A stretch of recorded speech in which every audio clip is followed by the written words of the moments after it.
Hola a todos y bienvenidos un día más a NBA Diario. Poco a poco nos estamos acercando a la temporada 2026-2027 en la NBA. Nos queda poco más de mes y medio. Entonces, creo que hoy es buen momento para ver 10 jugadores que tienen la mayor presión entrando en este año. Vamos a ello.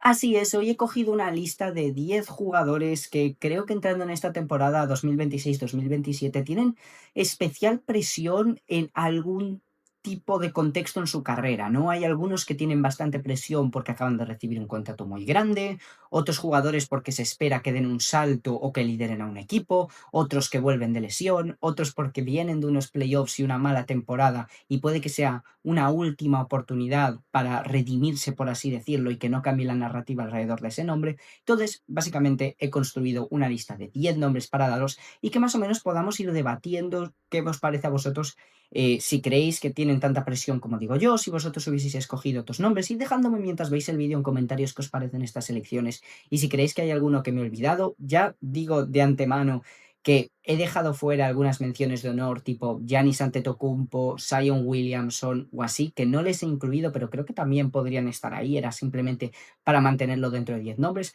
Así que nada, no me voy a enrollar mucho más. Antes de nada, ya sabéis, como siempre, darle a like, suscribiros si no lo estáis, que apoyéis al canal y os lo agradezco de todo corazón. Y vamos con los 10 jugadores. Y voy a empezar con Jason Tatum de los Boston Celtics, que va a entrar en una temporada completamente diferente para él. Después de haberse roto el tendón de Aquiles en 2025, consiguió regresar durante el tramo final de la pasada temporada, pero ahora los Celtics han traspasado a su segunda estrella, Jaylen Brown, a Filadelfia por Paul George y varias elecciones. Boston explicó el movimiento principalmente por motivos financieros, pero el resultado es evidente. Este vuelve a ser completamente el equipo de Tatum. Antes de lesionarse, era un candidato habitual al All-NBA y ligeramente a la carrera del MVP y la principal estrella de un equipo campeón. Ahora, Boston necesita comprobar que puede recuperar ese mismo nivel físico y ofensivo después de una lesión tan seria y volver a liderar el proyecto como primera opción indiscutible. Y sí, creo que Jason Tatum tenía que estar en esta lista porque entra en una temporada bastante importante para él. Consiguió volver a final del año pasado, pero al final volvió para muy pocos partidos. Al final jugó, creo que fueron 16-17 a final de temporada regular, jugó la primera ronda en los playoffs y en ese séptimo partido contra Filadelfia no lo pudo jugar por una lesión de gemelo. Eh, Tampoco le pedías mucho, ¿no? Sabías que volvía de una lesión dura, ha vuelto súper pronto, que nadie esperaba que fuese a llegar probablemente antes de los playoffs y aún menos que consiguiese jugar 16 partidos al final de la temporada regular. Tuvo mucho mérito, no volvió mal, se le vio bastante bien para lo que pensarías de una lesión de esa gravedad como es el talón de Aquiles, pero claro, entrando en esta temporada, Boston ha hecho un cambio tremendo en la cara del equipo, ha traspasado a su coestrella Jaylen Brown, con el que ganó el campeonato una vez y que Jaylen Brown fue el MVP de las finales en aquel campeonato de 2024. Entonces, ahora es básicamente una apuesta de Boston que en parte han dicho que es por un motivo financiero, porque ellos no creen que se pueda ganar con dos jugadores cobrando contratos máximos del 30 o 35%, pero también en otra parte es la apuesta de que el bueno de los dos es Jason Tatum, que yo personalmente estoy de acuerdo, pero ahí cada uno lo puede debatir, creo que lo puedes argumentar y debatir, porque Jaylen Brown ha sido muy importante para este equipo, pero básicamente ahora que no está Jaylen Brown y que llega un jugador en Paul George, que sigue siendo un buen jugador, pero no está al nivel de Jaylen Brown hoy en día en la NBA, ni por asomo. Básicamente, mucho peso recae en que Jason Tatum, teniendo una temporada completa y estando completamente sano, vuelva a ser el jugador anterior a esa lesión. Un jugador que dominaba, que te aporta en todas las facetas: defensa, ataque, rebote, buen pasador. Un jugador súper completo que siempre era candidato a primer quinteto al NBA y que podría llegar incluso esta temporada, os lo digo en serio, a entrar en las conversaciones por el MVP, porque va a ser la estrella principal en este equipo de Boston. Y como gane muchos partidos, que suele ser algo que hacen durante la temporada regular, podríamos estar hablando de ello, pero claro, tienes mucha presión encima, porque como no sea capaz de rendir a ese nivel, Boston puede tener un golpe de realidad muy duro y que acaben perdiendo más partidos de los que esperaríamos. Así que por eso he decidido incluirlo en esta lista. El segundo nombre es un clásico, Joel Embiid, que probablemente vuelva a entrar en otra temporada en la que prácticamente todo depende para su equipo de su salud. Filadelfia ha construido una plantilla con un techo enorme alrededor de Tyrese Maxey, Jaylen Brown, LeBron James y VJ Edgecombe, pero Embiid sigue siendo la pieza que hace diferente al equipo. Es el único jugador del quinteto titular capaz de aportar ese nivel de anotación interior, rebote y protección del aro desde la posición de pívot. El problema es que las últimas temporadas se han vuelto a estar marcadas por lesiones y limitaciones físicas, no llegando a jugar más de 40 partidos en ninguna de las últimas temporadas. Si Embiid consigue mantenerse disponible en playoffs, Filadelfia puede aspirar absolutamente a todo. Si vuelve a perderse en momentos importantes, ninguna de las estrellas exteriores puede sustituir realmente lo que le aporta a él por dentro. Y esto le incluyo principalmente porque a 18 de agosto, que es cuando estoy grabando este vídeo, Filadelfia tiene una debilidad muy clara en su plantilla, que es el juego interior y la rotación de pivots. Al final, el único jugador fiable que tiene en esa posición es Joel Embiid, porque desde el banquillo tienes a Ariel Hukporti y a Ben Bona, que en temporada regular te pueden jugar minutos porque tienes tanto talento en las otras 4 posiciones que no creo que sea tan grave el problema, pero llegado a los playoffs, si Embiid se pierde tiempo, tú no puedes esperar que el equipo vaya a ganar teniendo a Bona o a Hukporti. También puedes probar a jugar con Dean Wade de pivot, que creo que es algo que vamos a ver bastante durante la temporada regular, o incluso con LeBron James por momentos pudiendo jugar de pivot en quintetos small ball, creo que es algo que van a probar mucho. Creo que esto también cambiaría si Filadelfia es capaz de hacer un traspaso para conseguir un segundo pivot de calibre borderline titular, ¿vale? Que no resalte demasiado para mal porque hay tanto talento en otras partes de la cancha, pero al final Embiid siempre es el factor que lleva a los Sixers a un nuevo nivel. Tienen muchos buenos jugadores, Maxi, Brown, LeBron, Edgecombe, todos son grandísimos jugadores, pero Joel Embiid es que cuando juega cambia el juego completamente. Es un tío que es que le vemos jugar, sí, solo 30 partidos al año, pero es que incluso estando al 75%, 80% de lo que un día fue Embiid en sus temporadas de MVP, porque ya no lo vamos a volver a ver sano al 100% nunca más, pero es que sigue siendo un tío que te promedia 27 puntos por partido, que es imposible de defender por lo bueno que es, tanto físicamente, el toque que tiene cerca de canasta, como saca faltas, su tirito de media distancia jugando al poste, es un jugador absolutamente bestial. Así que, si estos Sixers quieren aspirar al título, van a necesitar que Joel Embiid sea capaz de jugar varios partidos, sobre todo llegado a los playoffs. Y ahora pasamos a Chet Holmgren de los Oklahoma City Thunder, que viene posiblemente de la mejor temporada individual de su carrera. Promedió 17 puntos, 8,9 rebotes, fue All-Star por primera vez, entró en los quintetos All-NBA y All-Defensive y terminó segundo en la votación al Defensor del Año. Pero precisamente el jugador que terminó primero, Víctor Wembanyama, terminó siendo su mayor problema en las finales de conferencia. El enfrentamiento entre ambos mostró una diferencia bastante clara durante varios momentos de la serie, y San Antonio terminó eliminando al campeón Oklahoma City en 7 partidos. Chet ya ha demostrado que es un jugador excelente. El siguiente paso es demostrar que cuando OKC se enfrenta a interiores como Wembanyama en las eliminatorias más importantes, él puede responder al mismo nivel. Y sí, creo que Chet Holmgren tiene un factor de presión bastante alto entrando en esta temporada, porque es el primer año en el que tanto para él como para J-Dub le sentan sus extensiones máximas de contrato, o sea, ya no son jugadores en contrato rookie, ya son jugadores cobrando 40 millones por temporada. Y al final, Chet Holmgren, cuando todos están sanos, es tu tercera espada ofensiva o incluso tu cuarta espada, porque hay momentos que AJ Mitchell o un Jared McCain te sale desde el banquillo y te puede dar mayor anotación. Sí, creo que puede llegar a ese nivel. Pero claro, cuando llegan las finales de conferencia y tienes a Jalen Williams lesionado y a AJ Mitchell, Chet Holmgren necesitaba dar el salto para poder acompañar a Shea, que nadie le está pidiendo que él meta 30 puntos por partido, pero sí que sea un factor ofensivo y que no lo traten como si fuese un pivot titular o un ala pivot titular normal de la liga. Estamos hablando de un jugador que ha sido tercer quinteto del NBA y segundo en la votación al defensor del año, y en las finales de conferencia fue completamente casi injugable contra los San Antonio Spurs. No era capaz de defender a Víctor Wembanyama y en el lado ofensivo se limitaba a ser un tío en una esquina esperando así a que pasase algo, mientras a Shea le caían dobles equipos y no podía anotar por él mismo. Por eso, para mí, la presión de Chet Holmgren es simplemente de en esas noches en las que Jalen Williams no esté o Shea no esté teniendo su día, que él pueda aparecer junto a J-Dub para quitarle carga de encima, darle un plus de anotación y luego seguir siendo el jugador diferencial que es en el lado defensivo, porque yo creo que si Chet no está a ese nivel, Oklahoma no va a poder llegar otra vez al nivel anillo en el que estuvieron en su momento. Pasamos ahora a un jugador que ha cambiado de equipo, LaMelo Ball, que probablemente nunca haya tenido tanta presión competitiva como va a tener esta temporada. Charlotte lo ha traspasado a Minnesota y los Timberwolves hicieron una gran apuesta para conseguirlo. Naz Reid, una primera ronda sin protección, 3 swaps de primera ronda y 3 segundas rondas. LaMelo ya ha demostrado que puede ser All-Star, producir números enormes y ser uno de los bases más espectaculares de ver en la NBA. Lo que nunca ha demostrado es que puede hacerlo dentro de un equipo que realmente compite por algo importante. Ahora jugará junto a Anthony Edwards en una franquicia acostumbrada a estar en playoffs estos últimos años. Minnesota está apostando a que LaMelo pueda elevar su ataque y convertirse finalmente en un base ganador a alto nivel. LaMelo Ball, hemos hablado mucho de él también en el canal durante el verano. Al final, la gran apuesta de Minnesota, sabíamos que se iban a mover después de esa eliminación, iban a acabar moviendo a Julius Randle y generaron ese espacio para traerse a LaMelo Ball. Y ha sido una inversión arriesgada porque se han quedado sin profundidad en la posición de 4 en este equipo de Minnesota. Pero una debilidad que tenía esta plantilla desde hace años era que la posición de base necesitaba a un jugador estrella, por así decirlo, al lado de Anthony Edwards, alguien que pueda manejar el balón, permitir que Ant juegue un poco más sin balón y sobre todo quitarle carga en las series de playoffs más duras en las que le van a estar tirando marcajes dobles a Anthony Edwards, intentando quitarle el balón de las manos, que haya alguien que pueda subir la bola, dirigir al equipo y hacer que todo tenga más sentido. Y ese perfil es perfecto para la Melo Ball.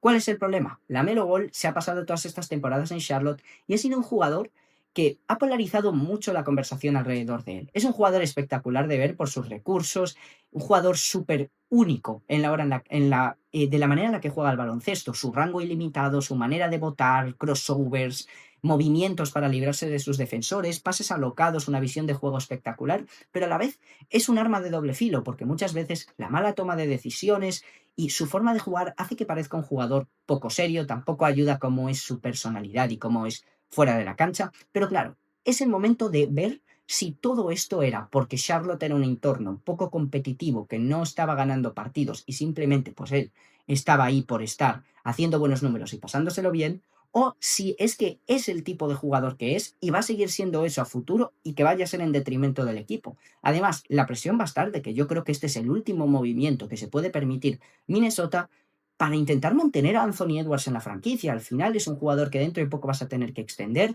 un jugador que sabemos lo competitivo que es y que habrá que ver que si Minnesota este año no consigue dar un paso hacia adelante y ponte que esto no funciona y empieza a ir hacia atrás, puede que Anthony Edwards llegue un momento que diga, oye, pues mira, a mí no me estáis construyendo equipos para ganar, yo me quiero ir a otro lado. Entonces, creo que Lamelo va a tener mucha presión esta temporada de ser capaz de trasladar todo su talento a un contexto competitivo. Vamos ahora al caso de Tyrese Haliburton de los Indiana Pacers, que vuelve después de perderse absolutamente toda la temporada 25-26 por la rotura del tendón de Aquiles que sufrió en el séptimo partido de las finales de 2025. Indiana básicamente aceptó la pasada temporada como un año de transición mientras esperaban su regreso, y ahora vuelve la presión. La última vez que vimos sano a Haliburton estaba liderando a los Pacers hasta unas finales de la NBA gracias a su creación, su transición y su capacidad para organizar uno de los ataques más difíciles de defender de la liga. Indiana quiere volver a competir inmediatamente, pero para hacerlo necesita que Haliburton no simplemente regrese a jugar, sino que recupere una versión muy cercana al jugador que era antes de una de las lesiones más complicadas para cualquier deportista.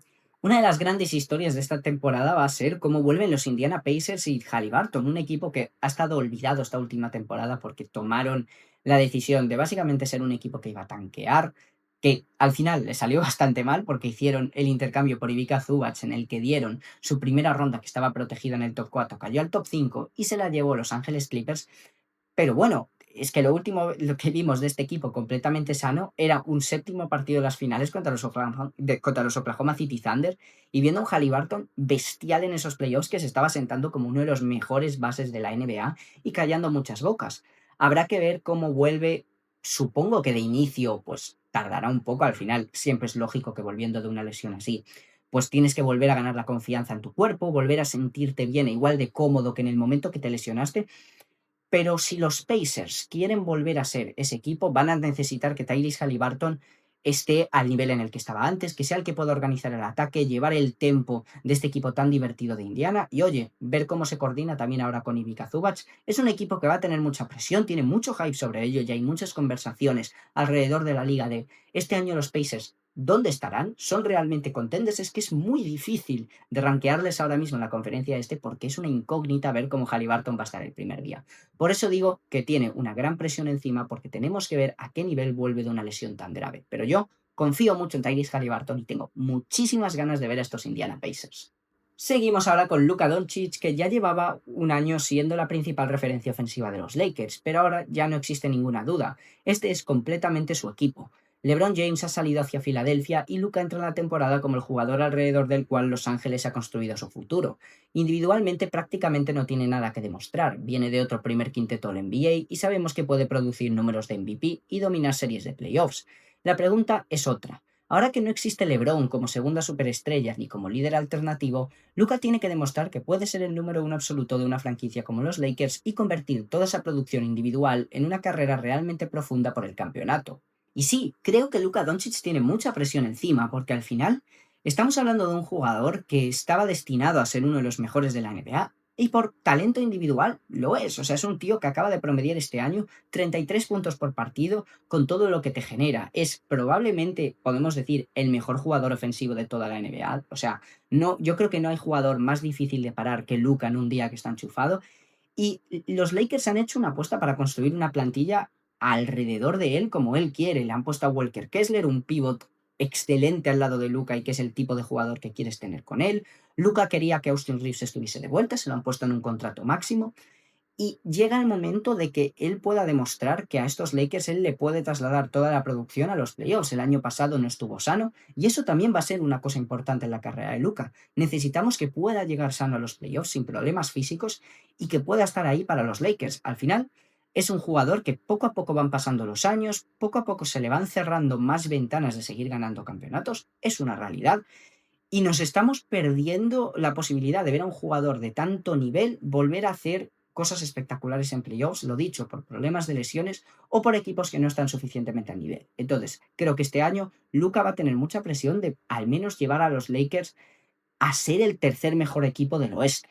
Cambiamos de conferencia y vamos a Paolo Banchero, que ya entra en una etapa de su carrera donde las expectativas empiezan a cambiar. Ya no basta simplemente con ser uno de los mejores jóvenes de la liga. La pasada temporada promedió 22 puntos, 8 rebotes y 5 asistencias, cifras buenas, pero su progresión durante la regular season se estancó ligeramente respecto a los que se esperaba y tuvo bastantes malos porcentajes. Orlando además volvió a quedarse en primera ronda por tercer año consecutivo. Es verdad que Paolo respondió perfectamente playoffs, promediando más de 26 puntos en la serie contra Detroit y anotando 38 en el séptimo partido, pero después de ser número uno del draft, rookie del año, All-Star y recibir un contrato máximo, esta temporada toca demostrar que el siguiente salto hacia auténtica superestrella todavía está ahí. Y si te fijas solo en los números, pensarías que Paolo Banchero tuvo una grandísima temporada, pero el año pasado dejó mucho que desear. Problemas de eficiencia, no se trasladó en ganar partidos, los Magic fueron un equipo tremendamente decepcionante, en parte por problemas de lesiones, Banchero pasó tiempo fuera, pasó también tiempo fuera Franz Wagner, Anthony Black, lo que siempre pasa con este equipo de Orlando, pero la realidad es esta, Paolo Banchero estaba llamado a ser una de las próximas superestrellas de la liga y lleva 3 años seguidos en el que el proyecto de Orlando no pasa de primera ronda, cada vez han ido a peor en términos de temporada regular, dejando malas sensaciones. Sí, las lesiones, lo dicho, todo juega una parte, pero Paolo Banchero tampoco ha demostrado ser un jugador por ahora número uno superestrella de una franquicia. Sí, un jugador estrella, ya sabemos que es un calibre All-Star, pero Orlando ahora mismo necesita que él pueda dar el paso hacia adelante de ser claramente ese jugador número uno que eleva el techo de la franquicia y que te creas que puedes ganar con él. Me parece que tiene muchas cosas que mejorar en su juego, toma de decisiones. Sobre todo, me parece que sigue siendo un jugador que requiere, o sea, juega demasiado con tiro exterior y tiro de media distancia cuando sus porcentajes no lo acompañan, porque al final si tú me dijeras, vale, es un jugador que tiene una potencia física tremenda, pero también tiene un toque y un tiro bestial y mete muchos tiros, pues entonces no me molestaría, pero Banchero tira demasiados triples y demasiados malos tiros y desaprovecha su potencia física de un tío que es 6'10", un tanque en el lado ofensivo y que genera grandes ventajas en emparejamientos al poste. Muchas veces me parece que Banchero toma demasiadas malas decisiones en ese lado y creo que es algo que va a tener que mejorar para ver si puede convertirse en ese número uno que tanto esperan los Orlando Magic. Vamos ahora a uno de los contratos más grandes de la agencia libre, que fue el de Trae Young a los Washington Wizards, que ahora tiene la oportunidad de empezar prácticamente una segunda etapa de su carrera. Atlanta decidió traspasarlo durante la pasada temporada y Washington posteriormente hizo una apuesta enorme renovándolo por 4 temporadas y 212 millones de dólares. Los Wizards no están pagando esta cantidad simplemente para que Trae vuelva a promediar números enormes de puntos y asistencias. Eso ya sabemos que puede hacerlo. Lo que necesitan es que eleve inmediatamente el nivel de un proyecto joven y ayude a desarrollar jugadores como AJ Divanza. Washington lo considera una de las piedras angulares de su futuro. Después de años de dudas sobre hasta dónde puede llegar un equipo construido alrededor suyo, Trey tiene ahora otra oportunidad para responder a esa pregunta. Y Trae Young es un caso de un jugador que tiene presión básicamente por el número del contrato que le han dado. Él quería un contrato máximo, se lo llevó por parte de Washington. Hemos hablado de este movimiento en el canal simplemente por la cifra. Creo que está sobrepagado, obviamente, pero a la vez para Washington es una buena apuesta porque tenías dinero disponible y creo que no ibas a encontrar a un jugador mejor que Trae Young para esa necesidad que tenías. Al final estamos hablando de un tío que, sano y jugando a su nivel, te promedia fácilmente 25 puntos, 11 asistencias. O sea, ese es el nivel de Trae Young, uno de los mejores jugadores ofensivos de la liga, y que al poco que él esté sano, puedas jugar con Anthony Davis y la cantidad de rotación de jugadores increíbles, jóvenes, que tienen los Washington Wizards, yo creo que este es un equipo de mínimo 40 victorias y Trae Young te va a dar eso. Entonces, ¿cuál es el problema? Que para mí va a tener que demostrar que puede jugar a ese nivel que se pide de él. Si le acaban de dar un contrato de alrededor de 50 millones al año y no va a responder, sobre todo porque que le vimos esta temporada regular, especialmente los pocos partidos de Atlante con los problemas de lesiones, dejó bastante que desear. Un jugador que poco a poco se ha ido cayendo del tremendo hype que había cuando llegó a las finales de conferencia con Atlanta, y me parece que es una gran oportunidad para volver a demostrar su valía en esta liga, además de ser el ancla ofensiva y el motor de un equipo joven de Washington, elevando el techo de este equipo. Pasamos ahora a otro base, pero en la conferencia oeste, de Aaron Fox de los Spurs, que viene de una temporada bastante extraña. Fue All-Star y San Antonio llegó hasta las finales de la NBA, pero individualmente promedió solo 18,6 puntos y 6 asistencias y tuvo varios momentos muy complicados durante las últimas dos eliminatorias en playoffs. En el sexto partido contra OKC, por ejemplo, terminó con solamente 5 puntos, y mientras tanto por detrás apareció Dylan Harper. El rookie empezó jugando poco más de 22 minutos durante la temporada regular, pero su papel aumentó considerablemente en playoffs y San Antonio ya ha dejado claro que necesita encontrarle todavía más minutos. Fox sigue siendo el base titular y un veterano de enorme nivel, pero ahora tiene a uno de los mejores guards jóvenes de la liga literalmente detrás suyo intentando ganar protagonismo. Y la presión de Fox es de demostrar que lo que se vio en playoffs fue un problema físico, que es a lo que se agarran las conversaciones. Es cierto que salió lesionado. Creo que fue ya directamente después de la serie contra los Blazers que Fox, o fue en la de Minnesota, ahora no recuerdo perfectamente, pero tuvo un problema de tobillo, lo cual sí que es cierto, se perdió partidos y no estaba completamente sano en la postemporada. Pero es que el nivel que demostró fue terrible y Víctor Wembanyama, cuando necesitaba a alguien que apareciese detrás de él, es que el que estaba apareciendo era Dylan Harper, que era un jugador rookie, y estábamos hablando de las finales de la NBA, que necesitábamos más minutos de Dylan Harper que de Aaron Fox.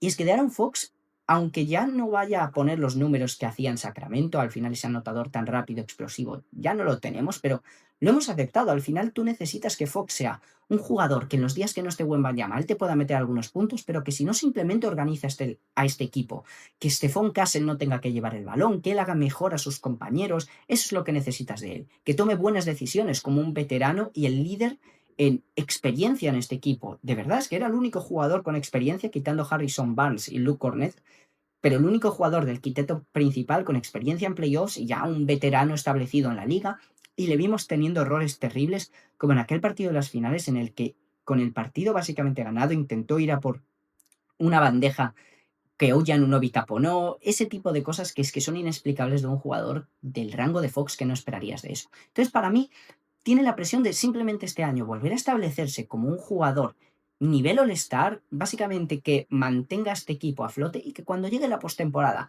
y necesita parecer que no sea demasiado grande el momento en comparación a lo que necesita el equipo, que pueda aportarte esos partidos de 20-25 puntos cuando lo necesite, organizar al equipo y aumentar el techo de San Antonio.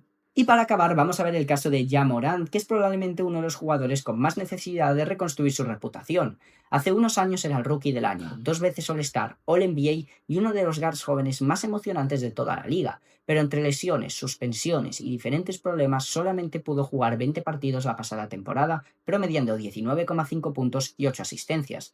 Memphis finalmente decidió cerrar esa etapa y lo traspasó a Portland por Jeremy Grant y Chris Murray. Ya tiene solamente 27 años, así que todavía está perfectamente a tiempo de regresar a su mejor nivel, pero este cambio de escenario probablemente represente su gran oportunidad para demostrar que aquel jugador que parecía encaminado hacia el estrellato todavía existe. Y para mí esta es la oportunidad perfecta para Ja Morant de volver a establecerse como un jugador importante en esta liga. Cambio de contexto completamente, te vas de Memphis, te vas otra vez a un mercado pequeño como es Portland, o sea que no te has ido a unos Lakers o a unos Knicks que de repente vas a tener todo el día el foco encima de ti, se va a un mercado más pequeño donde le van a dar la oportunidad ha hecho una apuesta por él, una apuesta bastante barata para que él reconstruya su valor y se vuelva a convertir en ese jugador. Ya sé que el fit deportivo en Portland es muy raro y es un equipo muy difícil de analizar porque tienen demasiada carga de jugadores en esa posición de base, tienen poco tiro exterior en toda la plantilla, no sé, un equipo bastante raro. Pero la oportunidad para ya de empezar de cero y poder volver en un nuevo entorno a ese jugador que nos maravilló hace tantas temporadas, un jugador con esos destellos físicos increíbles, que encontraba a sus compañeros, que todas las noches te apetecía ver jugar a los Grizzlies porque estaba ya Morant y hacía cosas increíbles sobre la cancha. Para mí es eso, o sea, ya Morant tiene la presión de volver a ser un jugador all-star en su carrera y que no nos olvidemos de él y que se quede como en una de esas carreras de qué hubiera pasado si no se hubiese lesionado y hubiese tenido todos esos problemas fuera de la cancha. Entonces, para mí, la presión de volver a rendir como un jugador que sabemos que tiene dentro, pero que no hemos visto en las últimas temporadas, ahora que ha llegado a Portland. Y nada, eso va a ser todo por los 10 jugadores que yo creo que tienen más presión llegado a esta temporada. Dejadme, como ya os dije al principio del vídeo, en comentarios si estáis de acuerdo o no con los jugadores que os he dejado, si creéis que me he dejado alguno importante que vosotros habríais incluido, dejádmelo ahí que ya sabéis que yo os leo y os contesto. Y nada, eso va a ser todo por el vídeo de hoy. Espero que os haya gustado, dadle a like, suscribiros si no lo estáis y nos vemos en el próximo vídeo. Muchas gracias. Chao.